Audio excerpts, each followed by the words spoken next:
Usapang Batas sa RMN DCXL 558.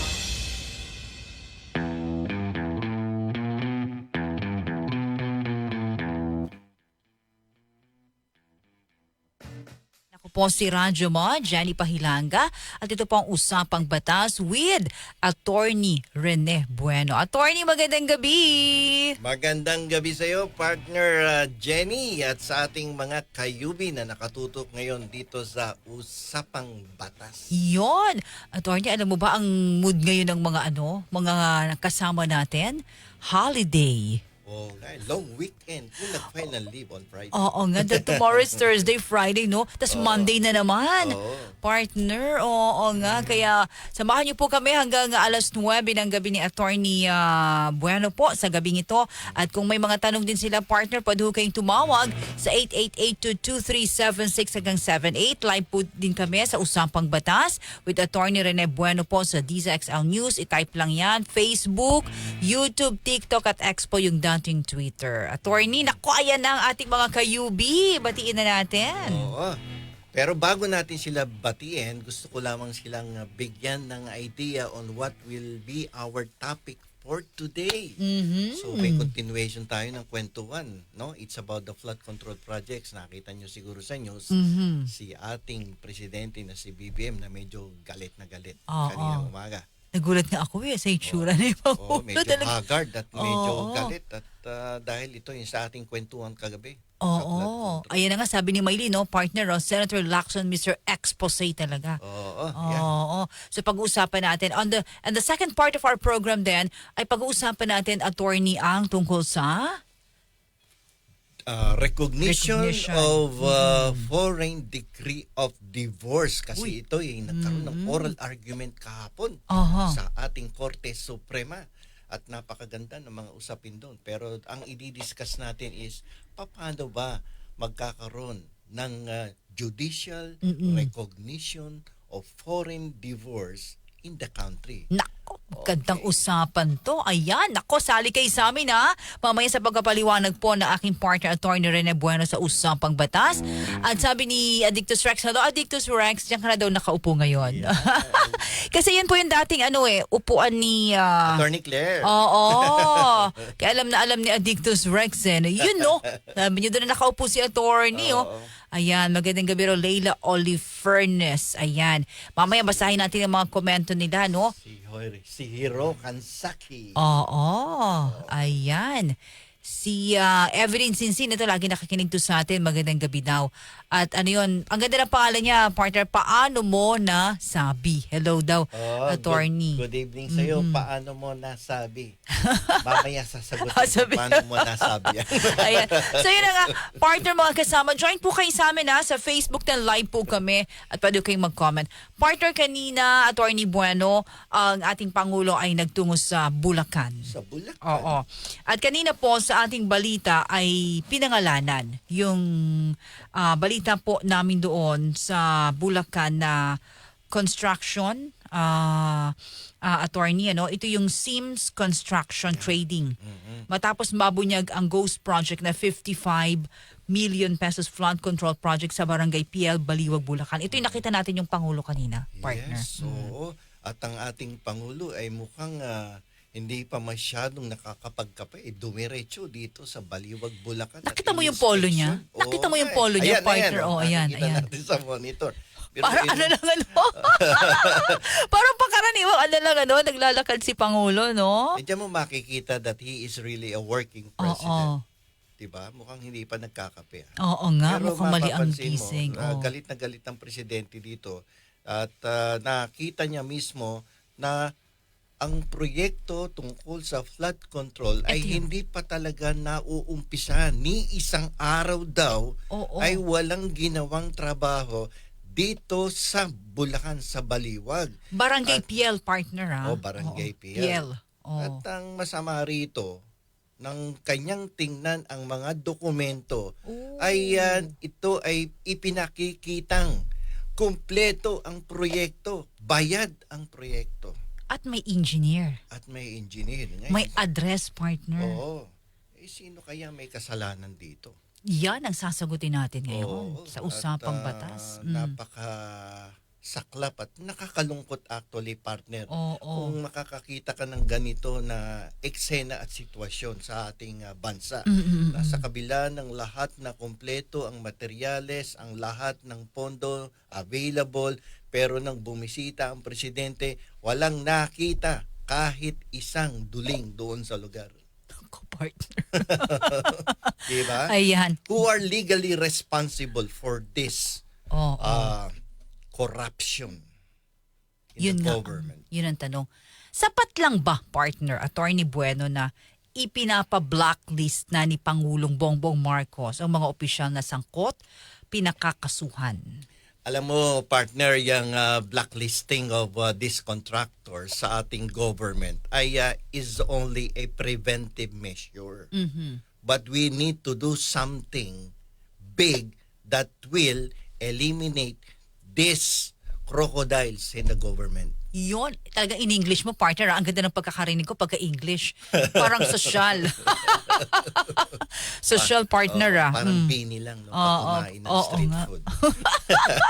They make tusok-tusok the fish ball. Okay. Partner, economic sabotage.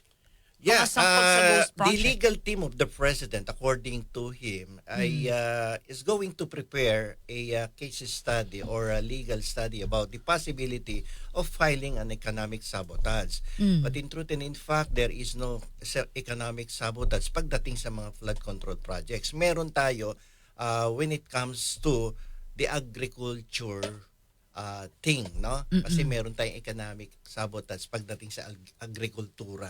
Yes. No, yung mga projects diyan, yung mga importation of the rice. But there is no specific rule about this economic sabotage on flood control projects. But I think they will be able to find ways and means on how to come up, no, with this possibility of filing a case for economic sabotage, kasi this is a large scale corruption in the government that we need to talagang ipakulong. Ipakulong na kung sino man yung sabuatan na nangyari dito. And I believe this is not only the liability is not limited to those contractors and those in the public works and highways department. Siyempre, hindi naman gagalaw ang mga yan kung walang medyo sumipol galing sa medyo mas mataas na opisyal. And that is one thing that the president should look into, kung sino talaga yung mga sangkot dyan sa flood control projects na yan, na wala ka naman nakikitang proyekto pero ang pondo ay lumabas, and worse, wala kang nakitang project. Talagang Yun. ghost Ghost project. talaga. Parang jowa na nawala bigla. Ghosting. Ginosting ka. Ginosting yung tayo. Mga ganun. Ginosting Ang sakit tayo nun. nitong mga politiko at contractors na to. Mas masakit yun, partner Attorney Bueno. Biruin mo, pagkakuha ng pera, nawala sila. Oo, ginost ka. Ghosting talaga. Diba? Attorney, sabi ni Maylin, kasama po ang COA sa expose po eh. Kasama ang COA kasi 'di ba bawat departamento naman ng ating pamahalaan yung mga in-house auditor yan eh. But I think in this case pumasok na dapat yung mismo pinaka-main. No, yung mismong COA auditor, commissioner, at para maumpisa ng investigation dito. Kaya nga lamang sabi ko nga kahapon, it's about time on the part of the president to create the Truth Commission. Yan. So that he can immediately expedite the process of investigation. At total, kapag nakauha naman niya ang resulta ng investigation with the creation of this task force or Truth Commission, they will be coordinating with the ombudsman naman in the preparation of a complaint that will be filed with the Sandigan Bayan. Okay. So, yun. And the question is, partner, mga kasama, mga kayubi, sino ang bubuo o paano bubuuin ang Truth Commission at sino ang bubuo nito? Sino nasa loob nitong Truth Commission? Alam mo, ang ating pong presidente ay may kapangyarihan under Section 1 of Article 7 of the 1987 Constitution. He has the constitutional power to create task forces, commissions, and also he has the power to abolish, no, to create or to merge all the agencies under his jurisdiction. And this includes the power to create the commission, the Truth Commission.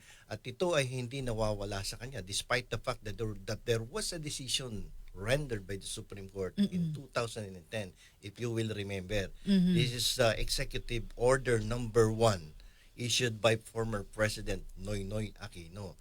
Kaya nga lamang medyo nagkaroon ng problema dito at sabi ng Supreme Court, dapat may equal protection of the laws dito sa creation of the Truth Commission because of the fact na itong Truth Commission na create ni Noynoy Aquino at that time is focused only on the previous administration.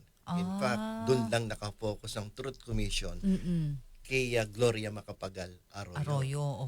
But this decision does not or did not strip the President of his constitutional power to create the Truth Commission. Kasi kaya ko nabanggit. Kahapon may nagtanong sa atin. Oo nga. Hindi ko nasagot. Ating Sana kayubi. nandito siya. Oo. Ayan.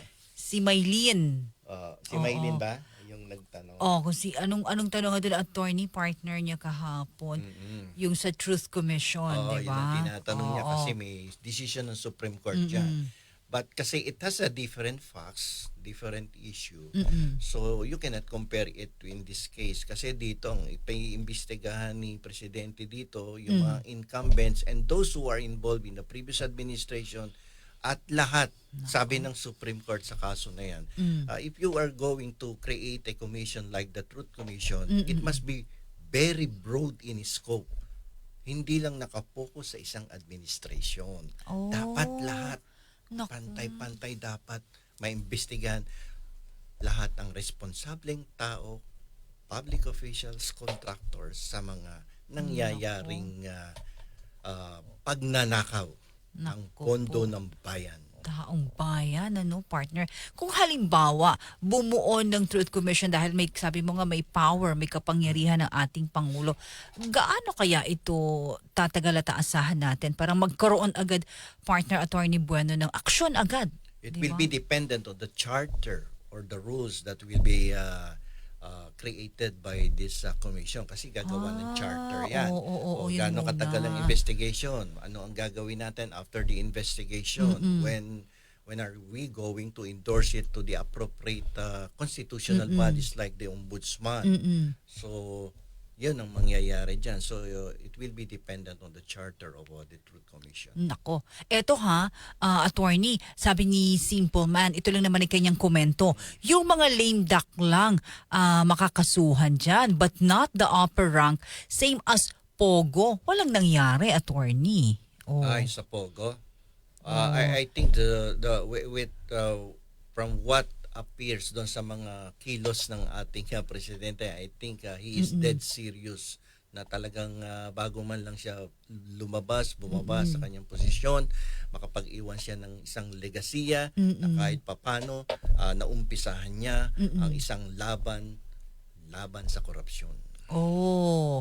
Attorney, we have a question here from Simple Man again. Attorney Bueno, anong sintensya ng sabotage na kaso? Ayan, considering that it may be compared to a plunder case kasi. So it's more than 50 million. It involves billions and billions of pesos ang ninakaw dito. So this is a large scale type of corruption.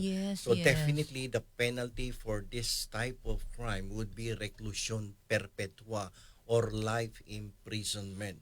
At kung ako nga dito, hindi ko bibigyan ng opportunity to file a pardon after serving for 30 years. Kung reclusion perpetua ang ipapato na kaparusahan dito. Dapat dito hindi makalabas sa kulungan dahil walang kapatawaran. This is a heinous crime. Considered as a heinous crime. At biro mo, buong Pilipinas, ninakawan mo ng pondo. Oo. Tinitingnan ko kanina yung aerial shot, Attorney Bueno, partner. Kaawa, Oo. Biruin mo, tayo nagbabayad ng tax. Pagkatapos naglalagay tayo ng pondo para sa baha upang makontrol yan. Hindi naman tayo nag-e-expect na mawala ang baha.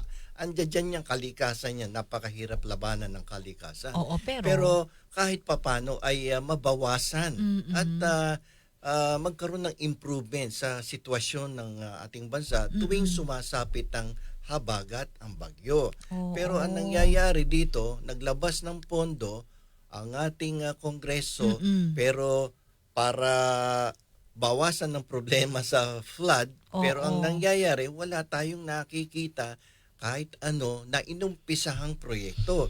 Sabi nga ni Ping Lacson, guni-guni lang natin lahat ng nangyayaring mga proyekto na wala pa lang kumikilos. Sabi ni Presidente, kahit isang araw na pagtatrabaho do sa location ng project, walang nagawa So ano ginagawa nitong mga contractors at mga politiko involved dito? Niloloko nyo ang taong bayan. Oo, at Diba? pondo yun ng Pondo taong ng bayan. At ngayon nga, nagsasagawa ng investigasyon sa ating Senado at sa Kongreso.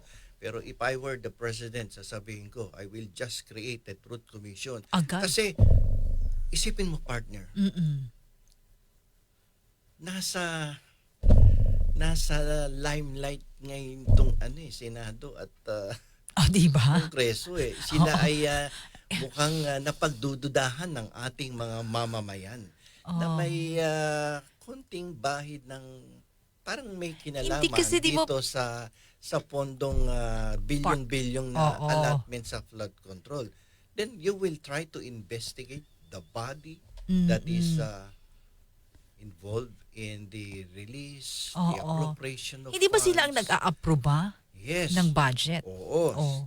Sila nag-approve ng budget from Congress kasi ang Kongreso, it is the body that has the power of the purse.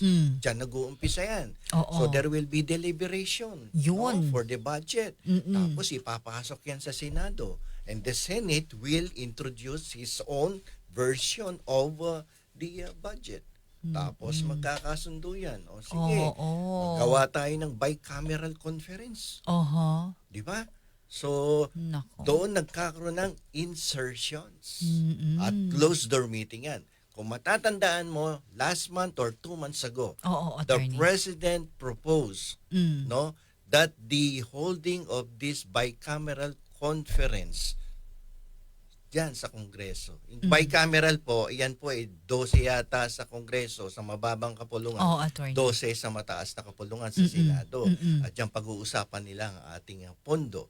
At closed door yan. Pero sabi ng hindi pinapapasok ang media dito Pero ang sabi ng Presidente noong nakaraang mga buwan ay yan ay i-open natin sa publiko pursuant to the provision of the Constitution regarding transparency. So that there will be accountability to anyone na kung sino man nag-insert, tinanggal mo yung pondo sa PhilHealth, tinanggal mo yung pondo sa edukasyon, nag-insert ka ng pondo sa flood control na hindi nalaman ng publiko during the deliberation dyan sa Kongreso. Pagkatapos nawawala ang pondo ngayon, saan nyo dinala?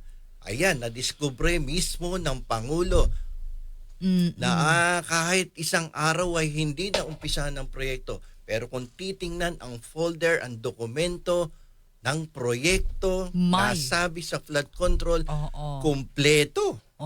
May address, may engineer, ang tanong dito may resibo. Sino nagsipirma dyan sa completion of the project? Yun. Kaya nga partner, yun nga ang tanong dun, di ba? Kasi may auditor yan, may inspector yan. Bago. May accountant na magsasabi the funds are available. There is the budget officer who will tell the responsible officer, sige, I will release the funds provided there will be completion of the project. Then if the budget officer will certify na ito yung pondo, tapos dadaan doon sa auditor, there will be an inspection. Ngayon si Presidente nag-inspection. Trabaho yan ng mga nandoon sa baba, ng mga public officials. Pero ano nangyari? Dinabuking kayo ngayon lahat. So, if this is worth more than 50 million pesos, so everyone involved here will be held liable for plunder. Everyone involved here will be held liable under the Republic Act 3019 or the Anti-Graft and Corrupt Practices Act. Everyone involved here will be liable for malversation of public funds. everyone involved here will be responsible for procurement and bidding law. Pwede ko rin bang kurutin yung mga involved na yan? Pwede mo, wag mo lang kurutin. Kasi yung buwis ko na binabayad ko, kaltas agad sa sweldo ko, di ba? Tapos biglang ganon. Oo, medyo Nawawala. talagang nakakalungkot no? Kaya tapos yung mga kumukontra sa ating pamahalaan, lalo na sa presidente, binabaliktad ngayon ang sitwasyon at ibinabato pabalik sa kanya ang sisi. Pero bakit nung panahon ba nung nakaraan at noong una pang administrasyon, hindi lang yung nakaraan at yung isa pa, matagal na nangyayari yan Matagal na nangyayari yan. Nako, And it's, diba? At nakakatuwa nga at inuumpisahan ngayon ng presidente na kahit papano bago matapos ang kanyang termino. 3 years pa, partner. 3 years pa, medyo malayo-layo pa yan. At least naumpisahan kaysa hindi inumpisahan. So, Mr. President, umpisahan mo. Tatapusin ko. Parang pelikula yan. Uy, talaga totoo yan, partner, ha? Gusto natin talagang matapos yan bago man lang yung 3 taon ni termino ni Pang. And I think the president naman is very, serious, di ba? They will not do that if he's not serious. Yeah. Yung talagang dinidisclose, nire-reveal niya lahat ng mga kalokohan sa pamahalaan niya. And in fact, he was the one who initiated this investigation during his zona, as we have mentioned, discussed last night. Tamo naman ang itsura ng Pangulo, talagang... Parang hindi na nga nakapag-BS. Tingnan mo nga kung ikaw ba hindi binabaliwala mo ang ganyang sitwasyon siyempre mag-Amerikana, magbabarong yan. Pero tingnan mo ang itsura niya Mr. President, pero sabihin mo naman doon sa iyong social secretary o private secretary bigyan ka ng magandang jacket mo para hindi makita yung... Hindi gusto na sigurong makita, partners. Gusto ko talaga makita yan. Saan ba yan?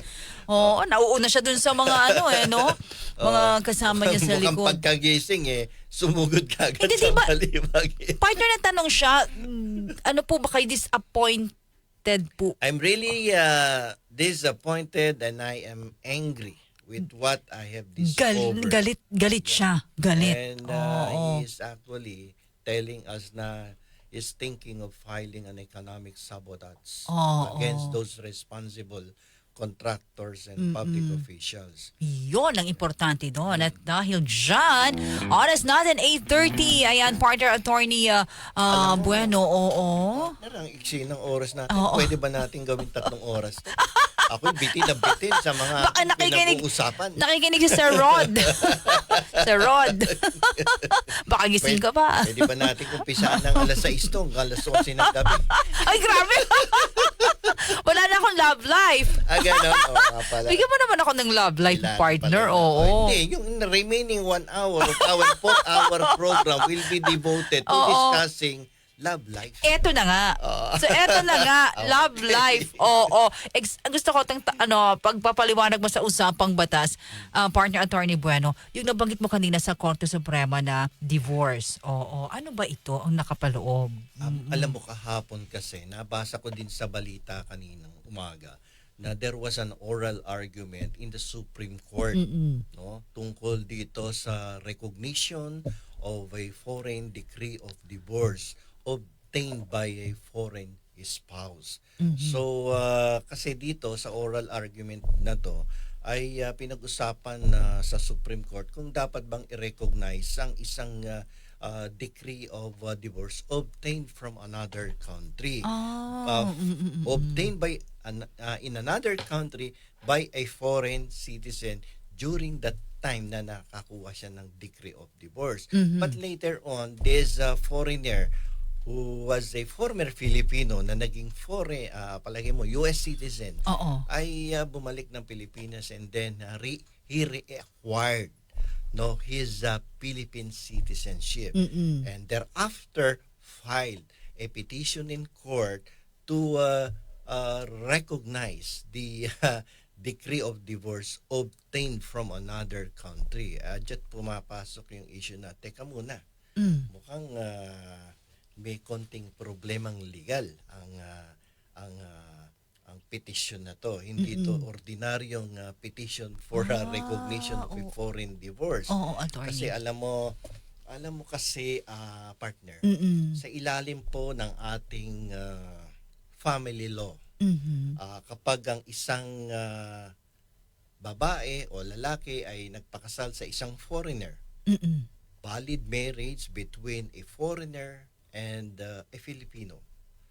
And then later on, the foreigner Mm-mm. obtain a decree of divorce from another country, Mhm. then the Filipino spouse may will have the legal capacity now to get married to another Okay. person. So, Person. 'di ba? Kasi dito kasi sa atin, absolute Sa divorce Pilipinas. Oo. is not recognized. That is considered as illegal here in the Philippines. Pilipinas. Ngayon, since sabi ng ating Korte Suprema in previous cases decided by them na if the foreign divorce obtained by the foreign national will create prejudice or injustice or unfairness on the part of the Filipino spouse, then we can recognize, no, there will be a limited recognition of this divorce. So, ire-recognize niya dito kasi naman agrabyado naman ng Pilipina na pagkatapos siyang pakasalan, iniwanan, umiyak at nangulila sa asawa, nagkaroon ng diborsyo sa abroad ng kanyang dating asawa. Oo. Yung asawa niya nakapag-asawa because he has already a legal capacity to marry another because according to his nationality nationality law, nakakuha siya ng divorce, di free na naman siya. What about the Filipina? Considering the fact that divorce is not allowed or recognized Dito in the sa Philippines. atin. Oo. So here comes Article 26 of the family law na sinasabing pwede ka mag-asawa provided you need to file, no, a judicial, no, recognition of the decree of divorce from another country. So sinabing judicial, ibig sabihin Ano yun, attorney? you need to go to the court. Alam mo, ang ating korte, pakialamera yan. Dapat pag may ginawa ka sa iyong karapatan, pupunta ka sa korte. So, when there is a decree of divorce obtained from abroad, punta ka sa korte to be recognized. Judicial recognition yan. Recognition ang tawag. So, kapag hindi ka kumuha ng judicial recognition of divorce, attorney. you will remain married to that person sa foreigner. Bakit? Kasi hindi pa burado yung iyong record sa civil registry. Magastos pa yan, attorney? Medyo magastos dahil kukuha ka ng abogado. Kasi alam mo, yung pag-file ng petition for the judicial recognition of divorce, hindi yan do it yourself. Yan kailangan ng abogado. Hindi pwedeng DIY. Walang ganon, Mars. Walang DIY sa korte. So kukuha ka ng abogado sapagkat hindi lang isang petition ang iyong ipapile. Hindi lang yung judicial recognition. Papile ka din ng cancellation and annotation of your marriage, no? Doon sa ano na yun.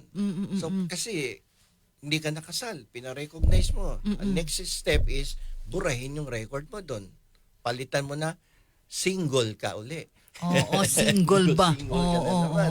So yun, tapos matrabaho pala. pwede ka na mag-asawa. If you will not file the judicial recognition, yung petition na yan, and then nag-asawa ka, and then you will be prone to a criminal case. Ano ang kaso? Criminal case pala yun. Nag-asawa ka. Nag-asawa ka may divorce, pero nakalimutan mong mag-file kasi hindi ka na nood sa usapang batas. Hindi mo ni Attorney Rene Bueno. Yes. Diba? So, nag-asawa ka, akala mo okay na, divorce Hindi mo alam, kailangan palang mag-file ng petition. Tito. At mag-oo sa Pilipinas at ipabura din yung ipa-cancel ang iyong marriage. You will be held liable for bigamy. That will be a bigamous marriage kapag ikaw ay nag-asawang muli sapagkat hindi pa natatanggal ang rehistro doon sa PSA ba yun? Oo, Philippine Statistics Authority. Oo, dapat Authority. mabura yun doon. At ma-annotate NSO. doon sa kanilang Oo. records ang decree of divorce from another. O halimbawa, nagpakasal ako. Hindi ko nga alam Without my knowledge, wala, may ganyan palang batas. Ignorance? Ignorance of the law excuses no one from compliance. Hindi ko alam, with- attorney, na may ganun pala. Hindi ko, That is not an excuse. Oh. That is not an excuse because Article 3 of the Civil Code provides ignorance of the law. So, I am liable for bigamy. You will be held liable for bigamy. And that if is you will get criminal. married. That is criminal.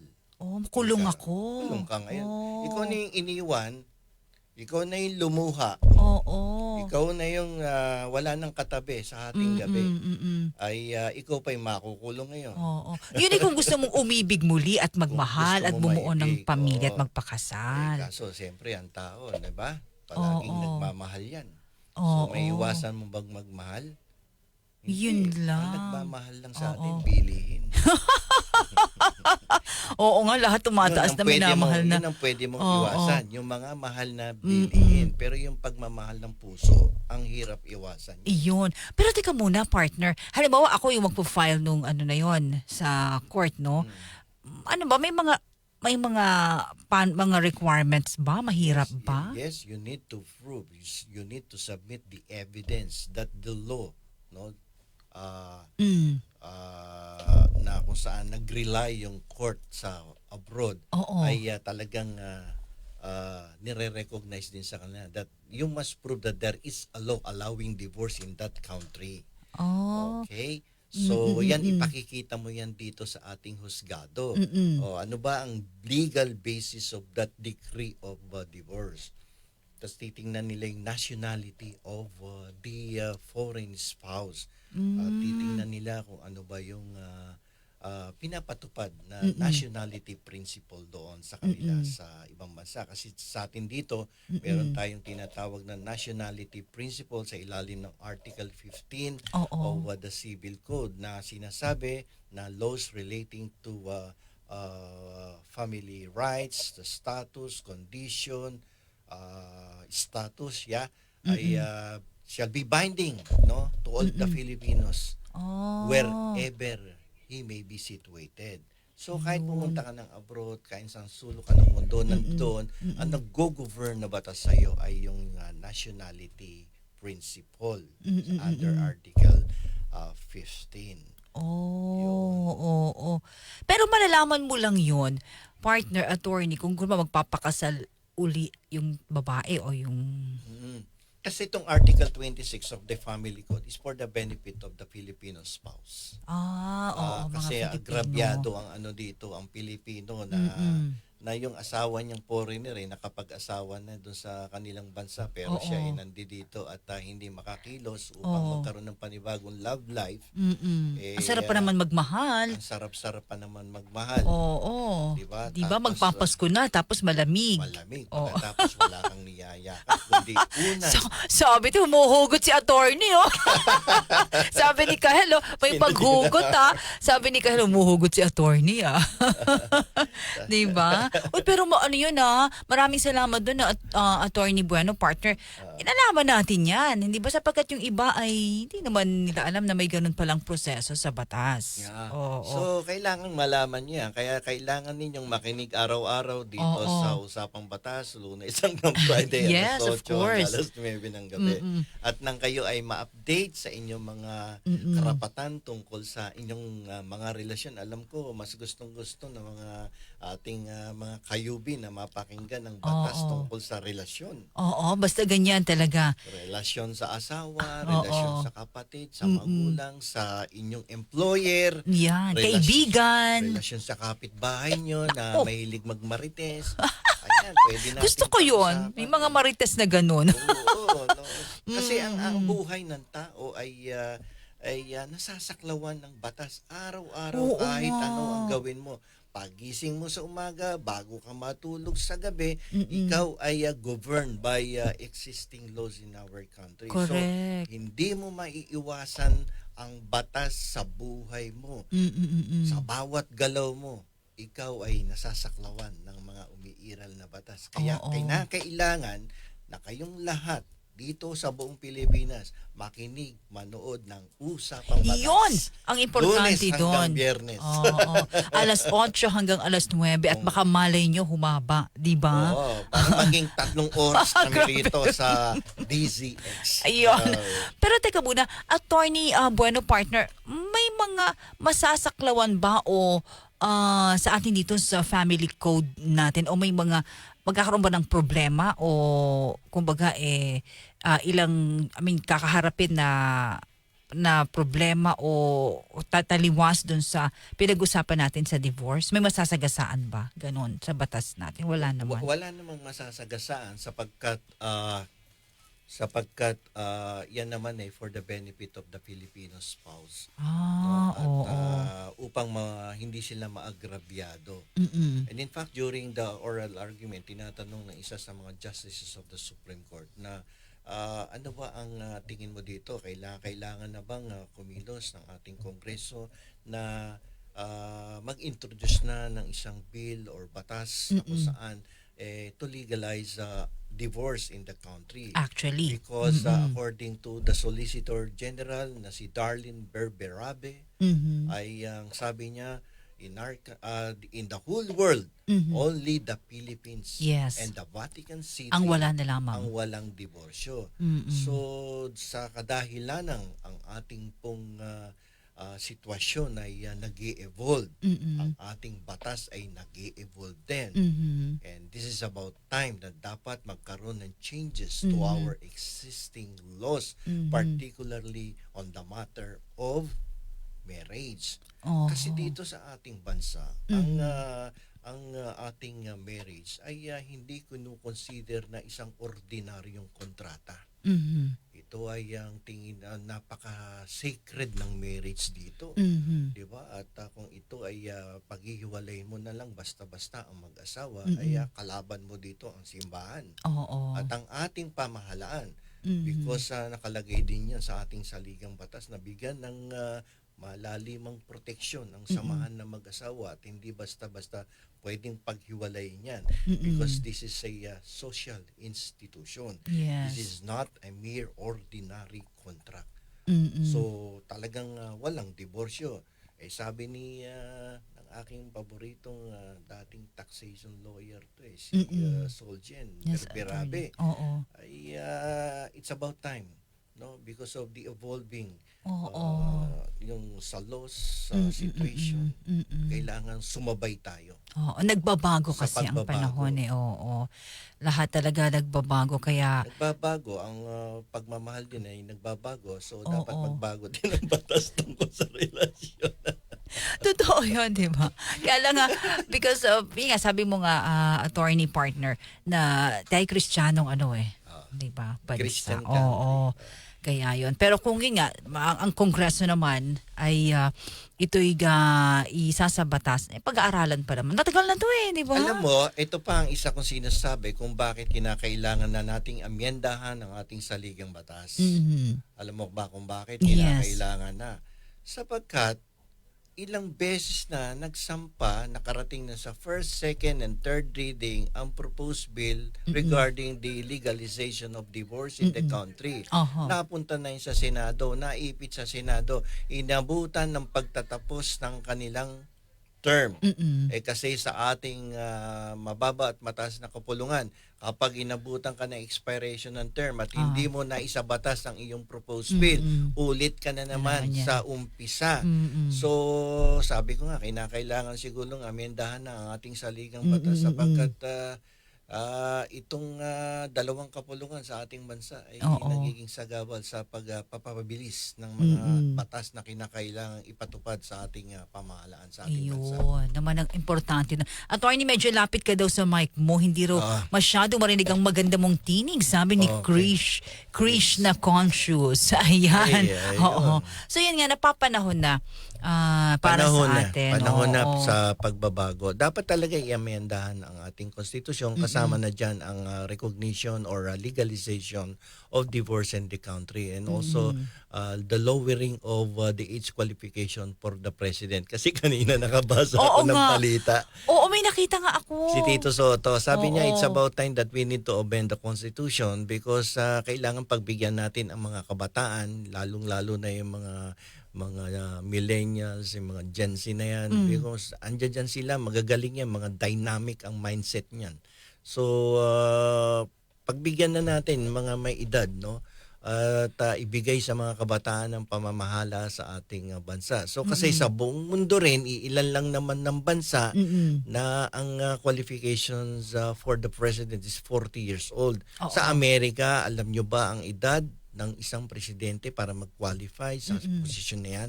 35 lang. So it's about time gawin na din nating 35 ang requirement kung gustong tumakbo at bilang pangulo. Kasi mga kabataan ngayon kahit papaano iba yung mindset niyan, mga dynamic yan. Oo, talagang sila, partner, kapag talagang paglalaban nila. Oo, tsaka talagang gusto nila. Sila galit na galit sa corruption. Oo. Diba? Good governance sila palagi. Oo. So let us try, no? Baka magkaroon ng tunay ng pagbabago, at ako'y may nakikitang isang bata at magaling na pwedeng magbigay ng good governance sa ating pamahalaan. Parang naaamoy ko yan. Oo. Siya ay nagngangalang itago sa pangalang Vico Soto. Tago natin yan. Kayo ba mga kayubi ay nag-agree sa amin ni partner Jen na kinakailangan natin ng isang batang presidente, gwapo, simpatiko, magaling, matalino, dynamic, na nasa katauhan ni Vico Soto? Yun. Okay ba? Oo, pwede, kung mapabor kayo, press 1 kung okay sa inyo. Press 2 kung no, and press 3 for dial a friend. Dial a friend. Call a friend. Call a friend pala. Tawag pala doon, partner, no? Ayan. Sabi ni Maylin, attorney, walang babaguhin sa Constitution. Yun di na pwede magre-run as president. Pwede rin, di ba? Hindi na pwede. One term lang ang nakafix sa presidente, kung kaya't ito'y ginawang 6 years. Before, it was only 4 years ang term ng presidente. Pero sa bagong saligang batas ng 1987, ginawa itong 6 years. Kasi ang sabi nila, 4 years is too short for a good president. But it is so long. Mahaba masyado sa isang corrupt president. Yun. Ayan na, may nag-press 1 si Addictus Rex. Press 1 si Lemon. Press 1 ka Feelings Vlog. Evidence in Sin, press 1. Ang dami mong taga-suporta, partner. Attorney Bueno, Maria Nanali, press 1. Okay. So, lahat press 1. Malamang mga bata yan. Mga millennials, Gen Z, na gusto din magkaroon ng pagbabago. Paano yung taga Maynila? Maynila? Gwapo rin yun Gwapo, kaya lang hilig magbenta. Binebenta yung mga ayoko ayun na. Baka mamaya pati yung inula ko at sinampay ko sa bakuran ibenta rin. Sabi ni July, bala ko po talaga in Paris, attorney, na lumipat po sa Pasig. Kasi maganda. Alam mo ba sa Pasig? Kasi ang office ko nasa Pasig. Sa Ortigas Business Center. Yes, attorney. Nag-renew ako dyan ng business permit. Yes. Tapos nagbayad ako ng real estate tax ko, yung condo ko dyan. Alam mo, it only took me less than 10 minutes. At may pakape ba? May pa-coffee ba? Merong kape doon. Ikaw magtitimpla doon. At least meron partner. Pero ang nakakagulat 10 doon, minutes? less than 10 minutes. Ayan, alam ni Vico Soto. Talaga? Tawagan mo kami, Vico, dito sa Usapang Batas. Kung ano yun, attorney? kung gusto mong i-confirm na nakuha ko yung permit ko, nakuha ko yung real estate tax receipt ko in less than 10 minutes.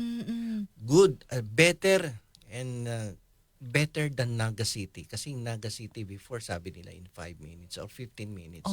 Ito, less than 10 minutes nakuha ko yung permit ko. Tsaka yung real estate.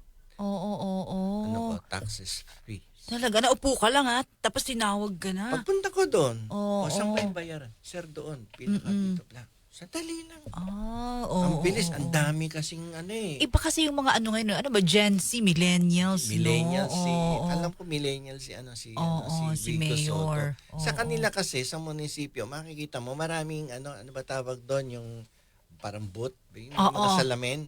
Lahat may taong nakalagay. Oo, kompleto. Pero sa ibang munisipyo nakapunta ko, maraming ang booth na ganon. Butas-butas naman yung Butas tao. yung walang tao. Pero sa kanila, tapos magagalang. In fairness, hindi sa prinopromote ko si Vico Soto. In I fairness, mean, that's your experience the attorney. best public service na naranasan ko is Pasig City. Ayun. Maganda ang serbisyo. Oo. Galing. Yun. Tapos Kaya, ang linis-linis. talaga. Yung batchmate ko, attorney, ay personal staff ni Konsehal Angelo De Leon ng Pasig. Yung artista. Oo. Mabait Yun. din naman. Magaling din yata yung Angelo De Leon. Oo. Talagang sa tao. Talagang very humble. Lalo na pag mayroong hindi magandang karanasan sa pag-ibig. Talagang dinidevote nila yung kanilang oras sa paglilingkod sa bayan. Oo. Talaga. Si Angelo kasi, ibalay sa asawa. Iba na pala. Sabi ni Maylin, ang gusto ko po, attorney, sa Pasig less than 250k income, wala kang mayor's permit sa store. Ay, oo. Wala Hindi pa atang kasi singilin bayad. pag maliit ang kapital mo sa inyong negosyo. Oo, yan yata yung naging siya trending Wala kang bayad. Oo. So this is to give the small scale businesses in Pasig the opportunity to recover. At makuha man lang yung kanilang puhunan, yung konting tubo ay mapakinabangan. So pag small, mapaikot mo pa yung puhunan mo. So, sa ibang bayan, walang ganyan. Ay, dapat talaga baguhin ang saligang batas na yan, attorney. Gawin 35. 35. Parang edad lang natin, partner. Siyempre naman. 35. Dahil dyan. Dahil dyan, mukhang na yan, iba na yan. 35 po ang number ng bahay ko. Ayan. May mga gusto ka bang batiin, partner, bago tayo mag-Santon? Susunod na po ang Santon Yes to Help. Ako'y nalulungkot pag nakikita kong 8:50 na, 8:55 sapagkat tayo'y nagpapaalam sa ating mga kayubi. Ito yung pinakamalungkot na parte dito sa Usapang Batas.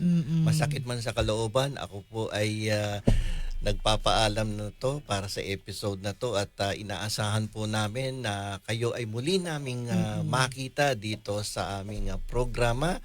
At asahan po ninyo na bibigyan pa namin kayo ng mas magagandang paliwanag tungkol sa mga na-encounter nating lahat na legal na problema, hindi lamang sa ating lipunan, kundi mga problemang personal, lalong-lalo na sa pag-ibig. Yun! Nasabi mo nga sa akin, partner, ito ay para sa inyo.